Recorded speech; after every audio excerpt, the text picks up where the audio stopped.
Hey guys, it's Jasmine and I'm back with a different style of video. So instead of making a card, I decided to try to see what I can do with acrylic pouring. Now this is a mixture of acrylic paint in different colors along with some Nitrile, which is a pouring medium, and a little bit of water. So you can look up acrylic pouring on YouTube and find hundreds and hundreds of videos doing this specific technique. Some people use silicone oil or dimethicone in their paints to get it to sell up more.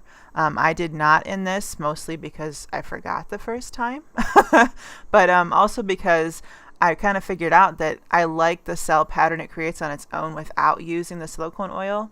And when it comes to finishing it, I don't have to then remove the silicone oil that comes to the top of the finished painting. So this is called a dirty pour, and it's called a dirty pour because you layer the paints of different colors in the cup, and then you pour them onto the canvas and tilt the canvas to get the paint to move around and create these different patterns. This is messy.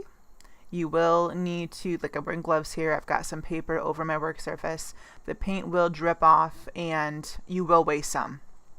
So if you're really fussy about getting dirty, this probably isn't the technique for you. Or if you're fussy about some waste, this probably isn't the technique for you.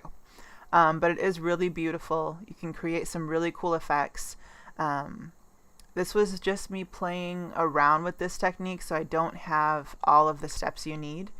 But let me know what you think of this, and if you guys like it, then I will do a more thorough video showing you how I mix my colors, the Nitrile, the technique, and the different paint colors. This one was primarily blues, a little bit of teal, purple, white, and copper paint. And this is just acrylic paints. I don't use the little craft paints in the tiny little bottles because, frankly, those are expensive for what you get.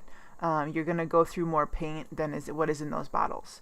So I use the more student grade professional paintings that you would buy for an actual painting, not just a craft project paint. So I will show you those two. So let me know what you want to see. Let me know what kind of colors you'd like to see. I've done, I don't know, a dozen of these so far, and I really like it. There's kind of no limit to the imagination, but you do want to keep in mind color theory, and you don't, if you put too many colors together, it can kind of turn into mud and be a hot mess before you're done. But if you like that look, then that's something you can do. This is kind of open to interpretation.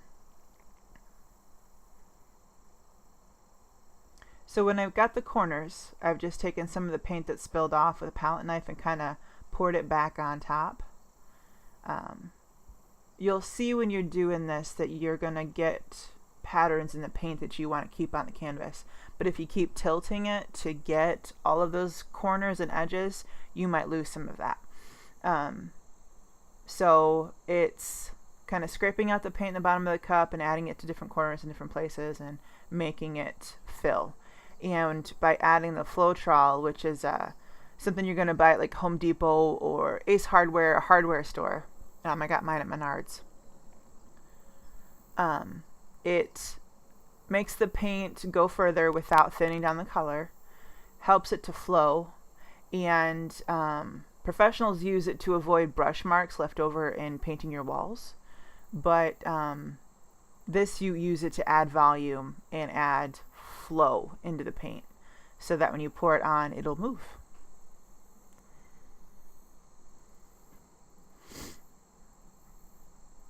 And so here I'm kind of tilting it just to get more of the purple.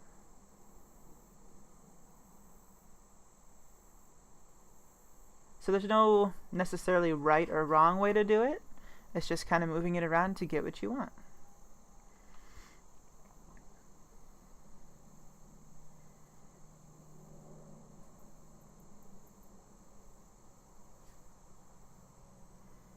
And so some people, you'll see in these videos, use a torch, like a butane torch.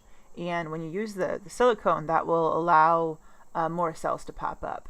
And I just use my heat tool. And what this does is brings any air bubbles to the top, which creates cells. this will create cells on its own. And by cells, I mean all these tiny little pockets of color within color. So some paintings you'll see with really big ones, really tiny ones. It just depends on the paint. The paint will do it on its own or not. Kind of, it's its own thing. So thanks for joining me today. I will catch you guys later, and let me know what you want to see in the comments. Have a great day, guys. Bye-bye.